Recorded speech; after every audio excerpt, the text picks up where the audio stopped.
Hi guys, I'm just home today from school because I'm sick, so I had nothing to do, so I decided to play my Rubik's Cube.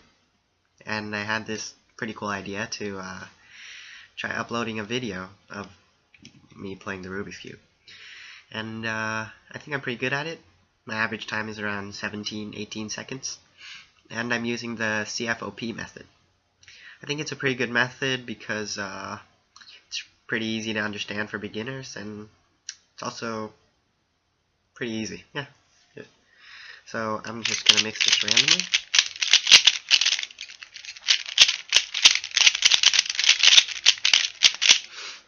And give you a clear view. And let's see how fast I can do this.